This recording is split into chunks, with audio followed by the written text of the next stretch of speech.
आगे देखिए, वह प्रातःकाल घर से निकल जाना, वह पेड़ पर चढ़कर टहनियाँ काटना और गुल्ली डंडे बनाना, वह लड़ाई झगड़े, वह सरल स्वभाव जिसमें छूत अछूत अमीर गरीब का बिल्कुल भेद न रहता था, जिसमें अमीराना चोचलों की, प्रदर्शन की, अभिमान की गुंजाइश ही न थी, यह उसी वक्त भूलेगा जब जब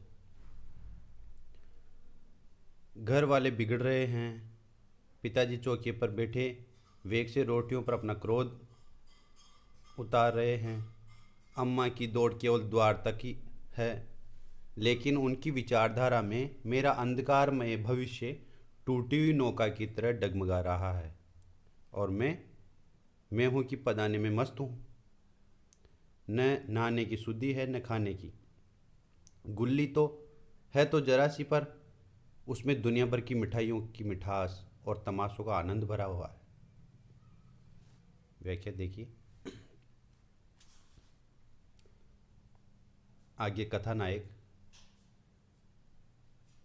अपने बचपन के जो कार्य थे, बाल्यावस्था में जो उन्होंने खेल इत्यादि जो कार्य खेलते थे, वो जो सारा वृत्तांत है बचपन का, उसको याद करते हुए कह रहे हैं कि क्या होता था कि वह प्रातःकाल घर से निकल जाना, वह पेड़ पर चढ़कर टहनियाँ काटना और गुल्ली डंडे बनाना, वह लड़ाई झगड़े, वह सरल स्वभाव जिसमें छूत अछूत गरीब अमीर का बिल्कुल भेद न रहता था, ऐसे सारा वर्णन कर रहे हैं। वो कह रहे हैं कि हम प्रातःकाल बिल्कुल सुबह उठते ही, सवेरा होते ही खेलने के लिए घर से निकल जाते थे और जा कर के किसी पेड़ के ऊपर चढ़ जाते थे और उसकी जो शाखाएं हैं, गुल्ली डंडा बनाने के लिए शाखाएं तोड़ लेते थे और झटपट से गुल्ली डंडा बना लेते थे। और आपसी जो हम जोली हैं, जो साथी हैं साथ खेलने वाले, उनके साथ लड़ाई झगड़े भी हो जाते थे, पर उनमें से दुर्भावनापूर्ण लड़ाई झगड़े नहीं, स्नेहपूर्वक जो बाल सुलभ जो लड़ाई झगड़े हैं, खींचतान है, वो चलती रहती थी। सबका सरल स्वभाव, कहीं भी ऐसे स्वभाव में कुटिलता नहीं थी किसी के भी, जिसमें छूत अछूत अमीर गरीब का बिल्कुल भेद न रहता था। ऐसे स्वभाव के बच्चे थे सारे, बचपन ऐसा था, उसमें कुटिलता बिल्कुल भी नहीं थी, लेस मात्र भी, और कोई किसी प्रकार का छुआछूत का, ऊंच नीच का, कहने का तात्पर्य, और धनी निर्धन का कोई भी अंतर नहीं करते थे, और किसी प्रकार का अमीराना चोचलों की, प्रदर्शन की, अमीराना चोचलों का तात्पर्य है जो धनवान धनी जो लोग हैं उनके जो झूठे दिखावे हैं, चौंचले और प्रदर्शन दोनों पर्यायी शब्द हैं, उन उन झूठे दिखावों की, दिखावा करने की और अभिमान की, घमंड की गुंजाइश का तात्पर्य है स्थान, बिल्कुल भी नहीं रहता था। कहने का तात्पर्य सभी बच्चे बिना भेदभाव के, बिना ऊंच नीच के, सब समभाव होकर के, सब अपने बराबर की भावना रख कर के सब आनंद पूर्वक खेलते थे, कोई किसी में एक दूसरे में अंतर नहीं करता था। यह है उसी वक्त भूलेगा जब जब। अब आगे वर्णन देखो, ये तो कथानायक अपना उसमें जिक्र कर चुके हैं। अब वो तो खेलने के लिए घर से निकल गए हैं, लेकिन घर पर जो घर वालों की जो स्थिति है, बच्चे के खेलने के जाने के बाद में घर में जब उसकी अनुपस्थिति में जो घर में जो स्थिति रहती है, उसका वर्णन आगे किया गया है। आगे कथानायक आगे कह रहे हैं कि घर वाले क्या कर रहे हैं, यह उसी वक्त भूलेगा जब जब। ऐसे अब पीछे से जैसे बच्चा निकल गया घर से खेलने के लिए, तो घर वाले उसी का वर्णन कर रहे हैं कि ऐसे नहीं मानेगा, ये बच्चा घर से निकल जाता है, रोज़ गुस्सा कर रहे हैं, पीछे से उनकी बुराई कर रहे हैं, उन पर क्रोधित हो रहे हैं कि जब इनको पता चलेगा ना, फिर बाद में, अभी तो खेलने के लिए निकल जाता है, समय का शुद्ध नहीं रहती, इस प्रकार से ये सारा वर्णन उनमें चल रहा है। घर वाले बिगड़ रहे हैं, बिगड़ने से तात्पर्य गुस्सा कर रहे हैं। पिताजी चौकी में बैठे वेग से रोटियों पर अपना क्रोध उतार रहे हैं। कहने का मतलब, जब पिताजी खाना खा रहे हैं सुबह का, तो क्रोध में जल्दी जल्दी, रोटियों पर गुस्सा उतारने का तात्पर्य जल्दी जल्दी खाना खा रहे हैं, ज़्यादा मात्रा में क्रोधित होकर के, हैं। हम भी कहीं निकल जाते हैं तो हमारे घर वाले माता पिता पीछे से क्रोधित होते हैं और हमें भला बुरा कहते हैं, अभी नहीं आया, निठल्ला कहीं का, आलसी, इसको बिल्कुल भी चिंता नहीं रहती है। ऐसे कई बातें घर वाले करते हैं हमारे लिए, और पिताजी भी करते हैं, माँ भी करती है। तो यहाँ बताया कथानक कह रहे हैं कि अम्मा की दौड़ केवल द्वार तक है, वो उससे ज़्यादा कुछ नहीं कर सकती। माँ, हमारी माँ जो होती है वो दौड़ कर दरवाजे की तरफ जाकर फिर देखा है अभी भी नहीं आया है, वो हमारी केवल इतनी सी वो रहती है माँ की स्थिति। लेकिन उनकी विचारधारा में मेरा अंधकार में भविष्य टूटी हुई नौका की तरह डगमगा रहा है। अब वो पीछे से बातें कर रहे हैं माता पिता, कथानक कर रहे हैं कि उनकी विचारधारा में, उनकी सोच में, मेरे माता पिता की जो सोच है उस सोच के अनुसार तो मेरा जो भविष्य है बिल्कुल अंधकारमय है, मैं अपने भविष्य में कुछ अच्छा नहीं कर सकता। उन्होंने कह दी, वो कर रहे हैं, बातें कर रहे हैं या सोचते हैं, वो ऐसा सोचते हैं कि ये इसके जीवन में कभी सफल नहीं होएगा, नहीं हो पाएगा। तो ऐसे वो कल्पना कर रहे हैं, क्योंकि वो व्यक्ति उसका बच्चे का किया हुआ काम दिख नहीं रहा, तो उनको ऐसे लगता है, अंदेशा होता है कि इसका भविष्य खराब है। कैसे होगा? जैसे एक उदाहरण के रूप में बताया कथानक कि मेरे माता पिता ऐसे सोचते हैं कि जैसे टूटी हुई जो नाव होती है तो पानी में वो डगमगाने लग जाती है, कहीं से वो थोड़ी जीर्ण शीर्ण हो जाए, टूट जाए तो वो अपने लक्ष्य तक नहीं पहुंच पाती है। उसी प्रकार मेरे माता पिता भी मेरे बारे में यही सोच रहे हैं कि ये टूटी हुई नाव की तरह डगमगा जाएगा, ये अपने जीवन में अपने लक्ष्य को प्राप्त नहीं कर पाएगा। पर अब इतनी बातें तो वो सोच रहे हैं पीछे से, और हम जो खेलने के लिए आए हुए हैं घर से बाहर, हमें उनकी बिल्कुल भी, हमारे माता पिता क्या सोच रहे होंगे उस बिल्कुल निश्चिंत होकर के, बेपरवाह होकर के हम क्या कर रहे हैं, कथाकार करेगी। और मैं हूँ कि पदाने में मस्त हूँ, न नहाने की सुधी न खाने की। हमें बिल्कुल भी खेल में इतने मस्त हो गए, इतने तल्लीन हो जाते हैं, सब कुछ भूल गए पीछे का। हाँ, तो वो जो गुल्ली डंडा खेल चल रहा है साथियों के साथ में, तो उसमें पदाने से तात्पर्य होता है खेल में बाजी लेना। तो खूब बाजी ले रहे हैं, उनकी जो बारी है खेलने की, कथानायक की, वो खूब उनकी बाजी है और दूसरे उनको खिला रहे हैं। दो जब दो रहते हैं खेल में, दोनों तरफ की जो दल होते हैं, दोनों दल, एक खेलने वाला और एक खिलाने वाला। तो कथानायक खेल रहे हैं, गुल्ली डंडा उनके हाथ में है, और वो सामने वाले जो अन्य जो साथी हैं वो उनको खिला रहे हैं। तो बार बार वो उस चीज़ में वो बिल्कुल बिल्कुल भी हार नहीं रहे उस खेल में, और उसमें इतने मस्त हैं, इतने आनंदित हैं, इतने तल्लीन होकर उस खेल को खेल रहे हैं कि उनको अब समय हो गया बहुत सारा, मुझे नहाना भी है, उसकी बिल्कुल भी चिंता नहीं है, बिल्कुल विचार नहीं आ रहा, या ज़्यादा समय हो गया तो मुझे भूख लगने लग गई होगी, इस बात का भी, उनकी भूख का भी उनको कोई ध्यान नहीं है। आगे कथा नहीं करेंगे, गुल्ली है तो जरा सी, पर इसमें दुनिया भर की मिठाइयों की मिठास और तमाशों का आनंद भरा हुआ है। हैं, ये जो गुल्ली डंडा खेल में जो गुल्ली जो है, ये छोटी सी, दिखने में छोटी सी है, पर इसके अंदर सारे संसार की जो पूरी मिठाइयाँ हैं, पकवान है, उनकी मिठास, उसका मीठापन इसमें है। मतलब सबसे स्वादिष्ट जो वस्तु है, जैसे जो ज़्यादा अच्छी लगती है ना, वो सारी अच्छी वस्तुओं में सबसे ज़्यादा अच्छी मुझे गुल्ली लगती है। और तमाशों का आनंद भरा हुआ है। हम कहीं तमाशा देखने जाते हैं, कहीं नाटक देखते हैं, या कोई खेल खेलते हैं, अन्य खेल खेलते हैं, तो उनका जो आनंद है, मज़ा है, वो सारा मज़ा, सबसे ज़्यादा मज़ा मुझे इस गुल्ली में ही आता है। गुल्ली डंडा खेल में कहने का तात्पर्य है। फिर आगे कहा है, कथानक वर्णन करते हुए आगे बोल रहे हैं, मेरे हमजोलियों में एक लड़का गया नाम का था, मुझसे 2-3 साल बड़ा होगा, दुबला लंबा, बंदरों की सी लंबी लंबी पतली पतली उंगलियां, बंदरों की सी चपलता, वही झल्लाहट। गुल्ली कैसी ही हो, उस पर वह इस तरह लपकता था जैसे छिपकली कीड़ों पर लपकती है। मालूम नहीं उसके माँ बाप थे या नहीं, कहाँ रहता था, क्या खाता था, पर था हमारे गुल्ली क्लब का चैंपियन। जिसकी तरफ वह आ जाए उसकी जीत निश्चित थी। हम सब उसे दूर से आते देख उसका दौड़कर स्वागत करते थे और उसे अपना गोइया बना लेते थे।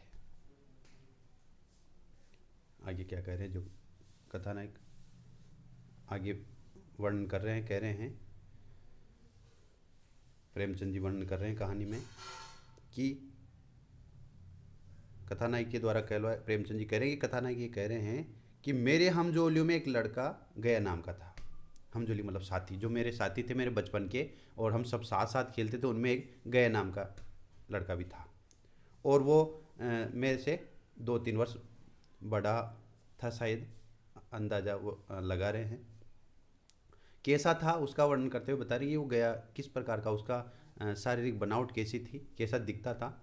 वो ऐसे दुबला कमज़ोर था और लंबा था, और बंदर की तरह उसकी लंबी लंबी पतली पतली उंगलियां थी हाथों की, और बंदर की तरह ही उसमें चपलता थी, चंचलता थी। और वही झल्लाहट, जैसे झल्लाहट का अर्थ यहाँ गुस्सा क्रोध से है, बंदर को भी बहुत अधिक गुस्सा आता है, तो वैसा ही क्रोधी स्वभाव का भी था। फिर आगे कह रहे हैं कि गुल्ली कैसी ही हो, जब गुल्ली गुल्ली डंडा खेल खेलते वो सारे साथी, और जब गया खेल में खेल रहा होता और सारे खेल में अपनी बाजी गया को बाजी दे रहे होते थे, तब उस पर इस तरह लपकता था जैसे छिपकली कीड़ों पर लपकती। वो गुल्ली, कोई भी गुल्ली उसके डंडे से खाली, डंडे की वार से खाली नहीं जाती थी। वो उस पर छिपकली, जैसे हम देखते हैं वो कोई जो कीड़े होते हैं उन पर झपट लेती उनको और अपना भोजन बना लेती, वैसे ही वो गुल्ली पर झपट लेता था गया। मालूम नहीं उसके माता पिता थे या नहीं। कथा कथानायक कह रहे हैं कि मुझे ऐसी जानकारी, पूरी जानकारी तो नहीं है उस साथी की, क्योंकि हम खेलते थे तो वो खेलते समय हमारे पास आ जाता था, पर मुझे उसके घर की संपूर्ण जानकारी नहीं है। उसके माता पिता के बारे में भी जानकारी नहीं है, कहाँ रहता था, क्या खाता था, उसकी जानकारी भी मुझे, उसकी कहने का तात्पर्य पारिवारिक जानकारी का, मुझे उसकी पारिवारिक जानकारी बिल्कुल भी नहीं है, नहीं थी। पर था हमारे गुल्ली क्लब का चैंपियन। पर इतना ज़रूर है कि वो हमारा जो गुल्ली क्लब था, जो हमारा खेल था, उस क्लब में सर्वश्रेष्ठ खिलाड़ी था, चैंपियन स्तात्री। जिसकी तरफ वो आ जाए उसकी जीत निश्चित थी। अब जब दो दल होते थे, दो आमने सामने खेलने वाले प्रतिद्वंदी होते थे, और जिस दल में गया आ जाता था तो ये सभी मान लेते थे कि ये इस दल वाले खिलाड़ी ही जीतेंगे। हम सबसे हम सब उसे दूर से आते देख उसका दौड़ कर स्वागत करते और उसे अपना गोया बना लेते थे। अब ऐसी होड़ बनी रहती है बच्चों में कि खेल में जब एक अच्छा खिलाड़ी होता है तो उसको अपनी तरफ रखना चाहते हैं सभी। तब जब वो खेल के समय सारे खेल के मैदान में पहुंचते थे बच्चे, जहाँ भी वो खेलते थे अपने गांव में, जो खेलने की जो स्थान था निर्धारित, वहाँ पर जब वो खेलते थे अनुकूल जगह पर, तो जब वो पीछे से, जब कभी देर से आता पीछे से आता, उसको देखते तो सब दौड़ करके, क्योंकि वो सब में श्रेष्ठ था खेल में, सब उसको भी मानते थे कि ये सबसे ज़्यादा खेल में इसकी पकड़ अच्छी है इस गुल्ली डंडा खेल में, तो सारे जाते और उसका अभिनंदन करते सब, और उसको अपना साथी गोया मतलब साथी बना लेते थे कि यार तू हमारे साथ खेलेगा, इस प्रकार। फिर कथानायक एक दिन का आगे का वर्णन कर रहे हैं। ऐसे चलता, बचपन में चल रहा था ऐसा दौर, एक दिन का वर्णन बता रहे हैं। एक दिन मैं और गया दोनों ही खेल रहे थे। वह पदा रहा था, मैं पद रहा था, मगर कुछ विचित्र बात है कि पदाने में हम दिन भर मस्त रह सकते हैं, पर पदना 1 मिनट पर का भी अखरता है। मैंने गला छुड़ाने के लिए सब चारे चली, जो ऐसे अवसर पर शास्त्र विहित न होने पर भी क्षम्य है, लेकिन गया अपना दाव लिए बगैर मेरा पिंड न छोड़ता था। मैं घर की ओर भागा, अनुनय विनय का कोई असर न हुआ। गया ने मुझे दौड़कर पकड़ लिया और डंडा तान कर बोला, मेरा दाव देकर जाओ। पद आया तो बड़े बहादुर बन के पदने के बाद क्यों भागे जाते हो? तुम दिन भर पदाओ तो मैं दिन भर पदता रहूं, कथानायक ने कहा ऐसे। तो गया कह रहा, हाँ तुम्हें दिन भर पदना पड़ेगा। फिर कथानायक ने कहा, न खाने जाऊं न पीने जाऊं। गया ने कहा, हाँ मेरा दाव दिए बिना कहीं नहीं जा सकते, हाँ मेरे गुलाम हो। कथानायक कह रहा, मैं घर जाता हूँ, देखो मेरा क्या कर लेते हो। गया कह रहा, घर कैसे जाओगे, कोई दिल लगी है, दाव दिया दाव लेंगे। अब कथानायक थोड़ा धांधली, जिसको हम बेईमानी कह देते हैं, उस पर उतर रहे हैं। अच्छा, बच्चों में ऐसा स्वाभाविक होता है कि अब जब वो हार की तरफ होते हैं तो उनको कुछ सूझता नहीं है, तो ऐसे धांधली करने लग जाते हैं और बेईमानी पर उतर आते हैं। तो ऐसी स्थिति कथानायक की भी बन गई। अच्छा, कल मैंने अमरूद खिलाया था, वह लौटा दो। तो गया कह रहा है, वह तो पेट में चला गया। निकालो पेट से, तुमने क्यों खाया मेरा अमरूद? गया, तुमने दिया था तब मैंने खाया, मैं तुमसे मांगने न गया था। कथानायक, जब तक मेरा अमरूद न दोगे मैं दाव न दूंगा। एक बार वापस से इसकी व्याख्या हम देखते हैं, तो फिर से जब कथानायक वर्णन करते हुए, प्रेमचंद जी वर्णन करते हुए कह रहे हैं कथाकार के रूप में, कथानायक के रूप में, कि मैं और गया दोनों ही खेल रहे थे। एक दिन का वर्णन कर रहे हैं कि हम दोनों प्रतिदिन साथ खेलते थे और उसी दिन उसी स्थिति उसी के अनुसार एक दिन हम साथ साथ खेल रहे थे। वह पदा रहा था, मैं पद रहा था। कहने का मतलब वो मेरे से, उसकी बाजी थी तो वो बाजी ले रहा था और मैं बाजी दे रहा था। मगर कुछ विचित्र बात, कुछ ऐसी अनोखी स्थिति ये बनी वहाँ पर दोनों की खेलते समय, कि पद आने में, और ये स्वभाव सबके साथ ही होता है। विचित्र बात तो ये है, अनोखी बात ये है कि खेल की बात का ये सामान्य वर्णन है कि पद आने में हम दिन भर मस्त रह सकते हैं। खेल का एक स्वाभाविक, खेलने वालों की स्वाभाविक स्थिति होती है, पद ना 1 मिनट भी का भी अखरता है। हमारे सबकी स्थिति, जब बाजी लेने में हम दिन भर नहीं थकते, लेकिन बाजी देना कम समय का, थोड़ी देर के लिए भी हमें बहुत थोड़ा ऐसे बुरा लगता है। अखरने से तात्पर्य है, यही स्थिति वहाँ हुई। गया खेल रहा था और कथानायक उसकी बाजी दे रहे थे, तो वो बाजी देना ज़्यादा अखरता था, बुरा लगता था कि यार कितनी देर खिलाऊँ मैं इनको। तो कथानायक कह रहे हैं आगे, मैंने गला छुड़ाने के लिए सब चालें चली, जो ऐसे अवसर पर शास्त्रवित न होने पर भी क्षम्य है, लेकिन गया का अपना दाव लिए बगैर अपना मेरा पिंड न छोड़ता था। अब यहाँ कथानायक कह रहे हैं कि मैंने गला छुड़ाने के लिए, पीछा छुड़ाने के लिए, गला छुड़ाने तात्पर्य सब जो चालें हैं, सारी जो चालाकियाँ हैं, चालों से तात्पर्य है, वो मैंने सारी चालाकियाँ की, उसको भाई कैसे भी करके उसको हम कह देते बाहर कर दूं, खेल से हरा दूं कैसे भी करके, जिसको आप आउट होना कहते हो। तो और आगे कहा कि जो ऐसे अवसर पर शास्त्रविद न होने पर भी क्षम्य है, ऐसे मौक़ों पर, ऐसी कभी स्थिति बन जाती है आदमी के साथ पर, तो शास्त्रविद तो नहीं होती, कहने का मतलब नियम की दृष्टि से तो गलत है, पर वो क्षमा योग्य है, क्योंकि आदमी खुद पर आप पड़ती है तो खेल में ऐसे होता है, तो फिर वहाँ पर वो धांधली कर लेता है, तो वो ऐसी कर लेना भी एक क्षमा योग्य होता है। बच्चों की बात है, कहने का तात्पर्य बड़ों में नहीं है।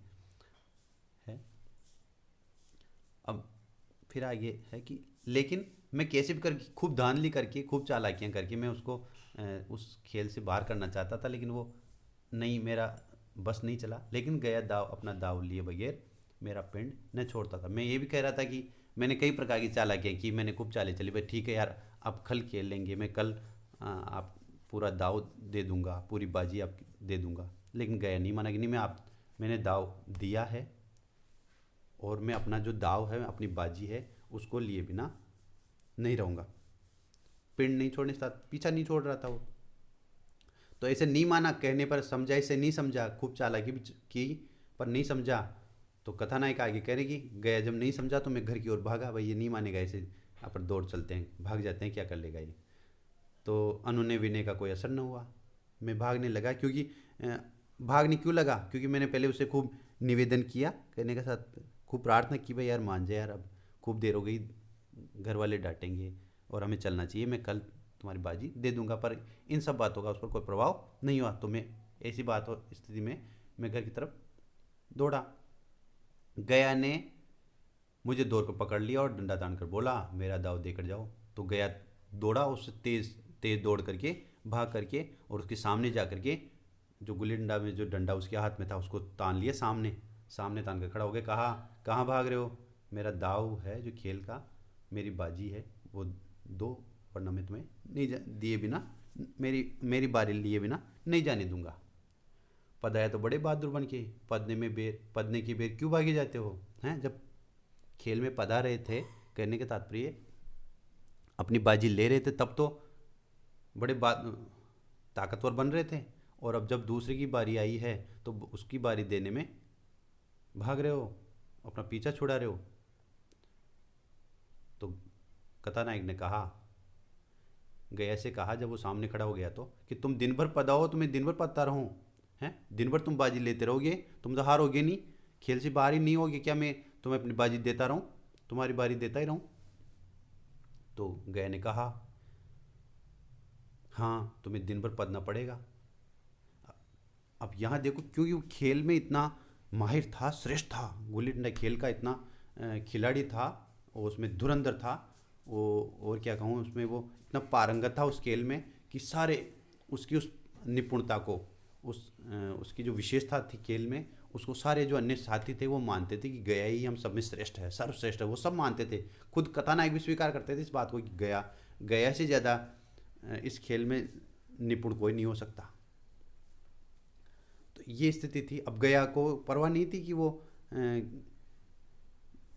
कथानायक कौन है और कौन है, अमीर गरीब की, वो कोई कोई किसी प्रकार का कोई भाव उनमें नहीं था। वहाँ खेल की ताकत थी, खेल में श्रेष्ठता का भाव गया के अंदर था। तो उसे उसी भाव से कहा हाँ तुम्हें दिन भर पढ़ना पड़ेगा। इस प्रकार गया ने कहा कि तुम जो मैंने बाजी दी है तो बाजी लूँगा, और उसके लिए तुम्हें दिन भर भी बाजी देनी पड़े तो देनी पड़ेगी, जब तक मैं उससे खेल से बाहर नहीं हो जाता हूँ। तो कथा ने कहा न खाने जाऊँ न पीने जाऊँ। अरे तुम्हारे दिन भर ऐसे बाजी देता रहूँ तो खाने भी नहीं जाऊँ क्या मैं घर, और कोई पानी पीना हो तो पानी भी नहीं पीने जाऊँ क्या। तो गया ने कहा हाँ मेरा दाऊद जी, बिना कहीं नहीं जा सकते, न खाना खाने जा सकते हो, न पानी पी सकते हो, कुछ भी नहीं कर सकते, तुम यहाँ से हिल नहीं सकते मैदान से। हाँ मेरे गुलाम हो। उसने कहा कि बिल्कुल तुम मेरे अधीन हो इस समय, मैं तुम्हें अपनी बाजी लिए बिना कहीं नहीं जाने दूंगा। तो कथानायक ने फिर कहा, थोड़ा प्रभाव दिखाने का प्रयास किया, मैं घर जाता हूँ, देखो मेरा क्या कर लेते हो। कथानायक थोड़ा ऐसा और थोड़ा भय सा दिखाने का प्रयास किया गया को, लेकिन गया डरने वाला नहीं था।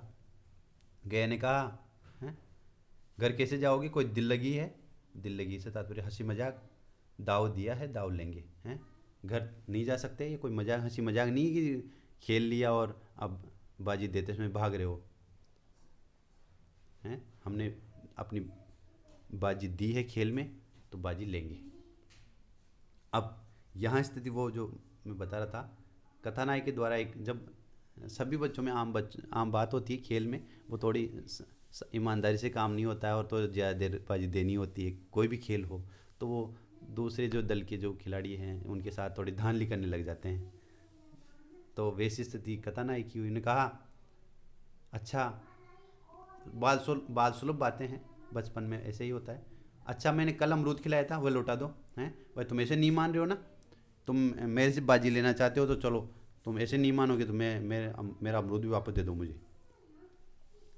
हैं तो गया ने स्वाभाविक भाव से कहा, उसके बाद बेचारे पर यही उत्तर था कि वह तो पेट में चला गया, तूने कल मुझे अमरूद खिलाया था, क्या वो अब तक मेरे पास है क्या, उसको मैं खा गया। तो कथानायक ने कहा ऐसे मानेगा नहीं, क्योंकि ये मेरी बात से ऐसे हार मान लेगा, जो मेरा अमरूद मेरी दी हुई चीज़ वापस नहीं लौटा पाएगा, मैं अपने आप वो मेरे से दब जाएगा। कहने का तात्पर्य वो उसको दबाने का प्रयास कर रहे हैं कथानायक, धांधली करके। हैं तो कथानायक ने कहा निकालो पेट से, तुमने क्यों खाया मेरा अमरूद, हैं पेट में चला गया, तुमने खा लिया तो उसको वापस दो, क्योंकि तुम अब मेरे से अपनी बाजी ले रहे हो ना, तो मेरा अमरूद भी लौटा दो। ऐसे दोनों में एक दूसरे से बराबरी का भाव आ रहा है, जो बच्चों में होता है, बाल सुलभ स्थिति है। फिर गया कह रहा तुमने दिया था मैंने खाया। गया ने कहा कि तुमने दे दिया था तो खाने के लिए तो दिया था, वो कहाँ से निकाल के तो वापस मेरे पास नहीं है, मैं तुमसे मांगने न गया था। हैं तो मैं कोई आगे से मांग कर थोड़ी खाया था तुम्हारे से, तुमने आगे से दिया था मैंने खा लिया, तो वो अब वापस नहीं हो पाएगा। तो कथानायक ने कहा कि जब तक मेरा अमरूद न दोगे मैं दाव न दूंगा। दोनों बराबर की स्थिति में आ गए, बच्चे ऐसे तो करते हैं, बराबरी का भाव होता है। तो कथा ने कहा तुम मेरा अमरूद नहीं दे पाओगे तो मैं भी तुम्हारी बाजी, खेल की बाजी नहीं दूंगा, हम बराबर हो गए। ऐसी स्थिति उनमें बनी। अब एक चीज़ हम इस कहानी को पढ़ते समय ये भी ध्यान रखें कि अपना मूल उद्देश्य, यहाँ ये जो सारी खेल का जो बारीकी से वर्णन किया जा रहा है, वो एक एहसास तक ले जाया जा रहा है कि बच्चों में कितनी घनिष्ठता होती थी, इतने वो एक लड़ाई झगड़े पर उतर आते थे खेल में, क्योंकि अपनी बारी लेने के लिए पूरा जोर लगाते थे, उसके बावजूद भी उनमें अपनत्व का भाव होता था, एक दूसरे पर मर मिटने के लिए तैयार होते, घनिष्ठता ज़्यादा होती थी। उस घनिष्ठता को इस इन खेल की जो बारीकियों के माध्यम से देखने का प्रयास किया गया है। लेकिन हमारा जो मूल उद्देश्य है कि पद प्रतिष्ठा दो व्यक्तियों की जो स्वाभाविक जो संबंध है उसको नष्ट कर देती है। तो इतना घनिष्ठ अब आगे जाकर यही होगा कि हम एक बार ये एहसास करेंगे गया और कथानायक के बीच में इतने घनिष्ठ संबंध था, और गया इतना प्रभाव से अपनी बात रखता था, कथानायक से डरता नहीं था, और उसकी स्थिति आगे जाकर कैसे हो जाएगी, बिल्कुल विपरीत स्थिति। तो आप इस बात को ज़रूर याद रखना कि अभी गया की स्थिति कैसी है, बिल्कुल वो बिल्कुल पावरफुल स्थिति में यहाँ पर आया है, बिल्कुल ताकतवर स्थिति उसमें दिखाई गई है यहाँ पर गया की। और आगे जाकर के जब कथाकार कथानायक जो हैं एक पद और प्रतिष्ठा के साथ वापस वहाँ गया कि गांव में लौट कर आएंगे, और जब वापस से वो ऐसी स्थिति पैदा होगी तब गया बिल्कुल कमज़ोर हो जाएगा। वो कमजोरी के कारण उनका जो स्वाभाविक जो संबंध है पद प्रतिष्ठा के बीच में आ जाने से वो समाप्त हो गया है। तो ये हमारा उद्देश्य रहेगा कहानी में, इस उद्देश्य को हम बिल्कुल साथ लेकर चलेंगे, भूलेंगे नहीं। तो क्या हुआ आगे देखें। मैं समझता था, कथानायक कह रहे हैं, न्याय मेरी ओर है, आखिर मैंने किसी स्वार्थ से ही तो उसे अमरूद खिलाया होगा। कौन सा निस्वार्थ किसी के साथ, कौन निस्वार्थ किसी के साथ सलूक करता है, भिक्षा तक तो स्वार्थ के लिए ही देते हैं हम। जब गया ने अमरूद खाया तो फिर उसे मुझसे दाव लेने का क्या अधिकार है। रिश्वत देकर तो लोग खून पचा जाते हैं, ये मेरा अमरूद यूं ही हजम कर जाएगा क्या? ऐसे हजम नहीं करने दूंगा। अमरूद पैसे के 5 वाले थे जो गया के बाप को भी नसीब न होंगे। ये सरासर अन्याय था। गया ने मुझे अपनी ओर खींचते हुए कहा, मेरा दाव देकर जाओ, अमरूद अमरूद में नहीं जानता।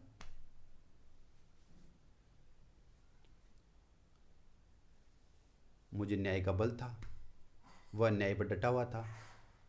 मैं हाथ छुड़ाकर भागना चाहता था, वह मुझे जाने न देता। मैंने उसे गाली दी, उसने उससे कड़ी गाली दी, और गाली नहीं एक चांटा जमा दिया। मैंने उसे दांत से काट लिया, उसने मेरी पीठ पर एक डंडा जमा दिया। मैं रोने लगा। गया मेरे इस अस्त्र का मुकाबला न कर सका, भागा। मैंने तुरंत आंसू पोंछ डाले, डंडे की चोट भूल गया और हंसता हुआ घर आ पहुंचा। मैं थानेदार का लड़का था, एक लड़का एक आदमी से लड़के गया तो पिट गया। ये मुझे उस समय भी अपमानजनक मालूम हुआ, लेकिन घर में किसी से शिकायत न की। वापस देखो व्याख्या इसकी। मैं समझता था न्याय मेरी ओर है। अब जब वो वैसी स्थिति आ गई कि तुम मुझे अपना मेरा खिलाया हुआ अमरूद वापस नहीं लौटाओगे तो मैं तुम्हें खेल में बाजी भी नहीं दूंगा। तो ऐसी बात मान के जब बराबरी की स्थिति हो गई, तो ऐसा मान करके मुझे ऐसे लगा, मैं ऐसे सोच रहा था कि अब सफलता मुझे मिल जाएगी, मुझे न्याय मिल जाएगा। दोनों की जो उलझन है उसमें, दोनों की इस दुविधा में मैं जीत जाऊंगा। आखिर मैंने किसी स्वार्थ से तो उसे अमरूद खिलाया था। मैंने सोचा था कभी, क्योंकि गया बहुत श्रेष्ठ खिलाड़ी है, ताकतवर है खेल के मामले में, तो मैं कभी मुझे आवश्यकता पड़ सकती है, कभी मैं फंस सकता हूँ, तो उसके लिए मैंने ऐसे एक विकल्प रख रखा था अमरूद। इसलिए इस स्वार्थ की भावना से ही अपने मतलब को सीधा करने के लिए, कभी मतलब निकालना होगा तो इससे निकालूंगा, इसलिए तो मैं उसको कुछ न कुछ खिलाता रहता था अच्छी चीज़ें। कौन निस्वार्थ किसी के साथ सलूक करता है, हैं? अन्य सामान्य जीवन में भी ऐसे होता है। हर व्यक्ति बिल्कुल किसी न किसी अपने मतलब के लिए ही किसी के साथ अच्छा व्यवहार करते हैं लोग। हम कहते हैं मतलब की दुनिया बताते हैं, तो ऐसी संसार ऐसा ही है। और उसी का एक उदाहरण दिया है कथानायक ने, कहा कि भिक्षा तक तो स्वार्थ के लिए ही देते हैं हम। कोई भी किसी को देते हैं भिखारी को, तो उसमें भी अपना कोई ना कोई मतलब होता है। हम चाहते हैं कि कहीं ना कहीं मुझे इसका लाभ मिले आगे। हम आस्तिक प्रवृत्ति के लोग हैं, हमारी संस्कृति में ऐसा आस्था सर्वोपरि है, तो उसके आधार पर हम भिखारी को भीख भी इसी आधार पर देते हैं, कहीं ना कहीं मेरा मुझे वो भीख दी हुई, वो दान की जो किया हुआ मेरे काम में आएगा। तो ऐसे उन्होंने उदाहरण दिया। जब गया ने अमरूद खाया तो फिर उसे दाव लेने का क्या अधिकार। कथानायक सोच रहे हैं कि मैंने जब गया को कुछ दे दिया तो उसको लेने का भी मेरे से लेने का अधिकार भी नहीं, क्योंकि मैंने कुछ दिया है और वो मेरे से कुछ लेना चाहता, तो हिसाब बराबर है। रिश्वत देकर तो लोग खून पचा जाते हैं, किसी को कोई घूस दे देते हैं लोग रिश्वतखोरी में, तो रिश्वत के बदले में तो किसी का खून भी कोई व्यक्ति कर दे तो वो भी रफा दफा हो जाता है, उस बात को भी बिल्कुल शांत कर दिया जाता है। इतनी बड़ी बात, इतनी बड़ी दुर्घटना की बात को ही लोग तो रिश्वत में छुपा देते हैं, उसको रफा दफा कर देते हैं, तो फिर क्या चीज़ है खेल, तो क्या चीज़ है? क्योंकि अमरूद भी यहाँ रिश्वत का काम कर रहा था, घूस का काम कर रहा था, तो उसको वहाँ पर गया को उस रिश्वत के सामने हारना पड़ेगा, ये सोचा कथानायक ने। ये अमर ये मेरा अमरूद यूं ही हजम कर जाएगा क्या? गया को मैं अपने अमरूद को ऐसे ही पच पचने नहीं दूंगा। गया को दिया हुआ जो अमरूद है उसको वो व्यर्थ में नहीं पचा सकता, उसका उसको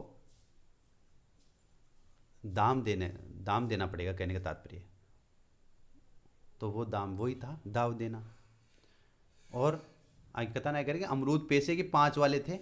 अमरूद भी कोई ऐसे सामान्य अमरूद नहीं थे, अच्छी किस्म के थे, और अच्छी किस्म होने के कारण वो महंगे अमरूद थे। और मैंने जो खिलाए हैं ऐसे अमरूद तो गया क्या, गया कि बाप को भी, बाप की किस्मत में नहीं थे ऐसे, तो उनकी भाग्य में कहाँ ऐसे अच्छे अमरूद खाना, तो ऐसी अच्छी चीज़ खिलाकर मैं क्यों दबूँ? ये सरासर अन्याय था। अब खुद कथानायक अपने मुंह से कह रहे हैं कि ये मेरा इस प्रकार से सोचना ये बिल्कुल न्यायपूर्वक नहीं थी, उचित नहीं था।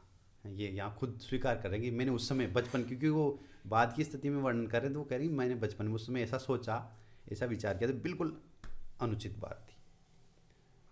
चलो फिर आगे देखो, गया ने मुझे अपनी ओर खींचते हुए कहा, मेरा दाव देकर जाओ, अमरूद अमरूद नहीं जानता। ये अमरूद अमरूद से मुझे कोई लेना देना नहीं है, मैं तो उस बात से मुझे कोई मतलब नहीं है, मैं अपना दाव लेकर ही रहूँगा। गया फिर भी अपनी बात पर अड़ा हुआ। देखो उसमें कितनी ताकत है, कितना संबल है खुद के अंदर, क्योंकि वो खेल में अपनी श्रेष्ठता का उसमें भाव है, तो वो बिल्कुल डर नहीं रहे, निडर होकर उसने ये ऐसा व्यवहार अपने साथी के साथ कर रहा है। गया मुझे न्याय का बल था, वह न्याय पर डटा हुआ था।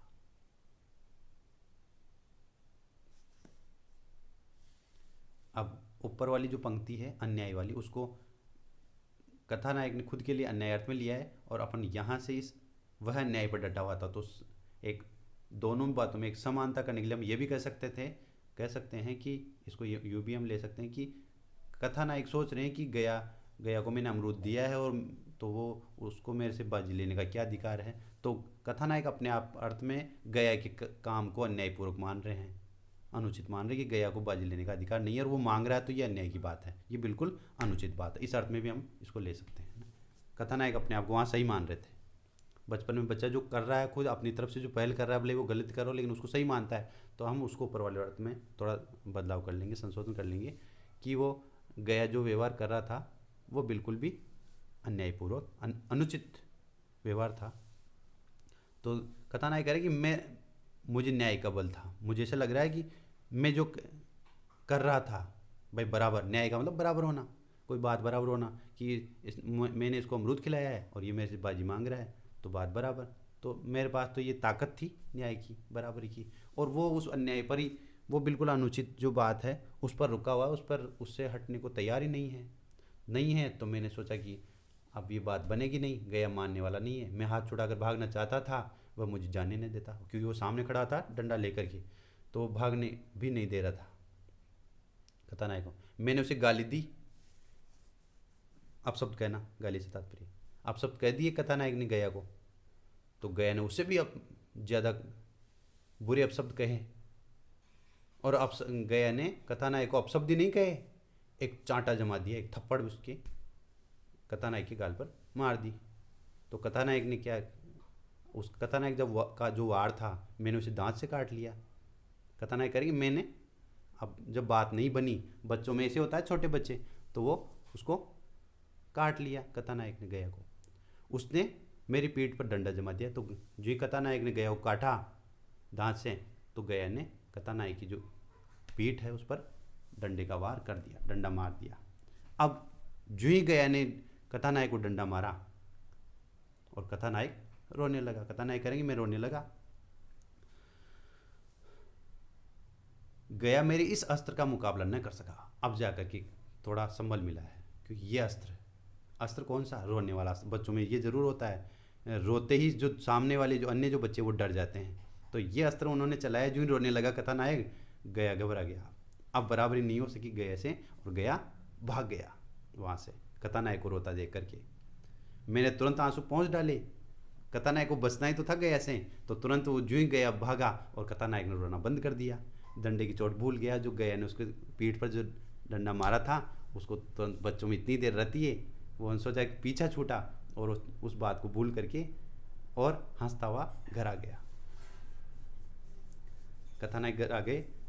कथानायक करे, मैं थानेदार का लड़का एक आदमी से लड़की का पिट गया, इतनी बड़ी बात होने के बावजूद भी बच्चों में, क्योंकि ऊपर बताया कि किसी प्रकार का कोई भेदभाव, ऊंच नीच का भाव नहीं होता है बचपन में।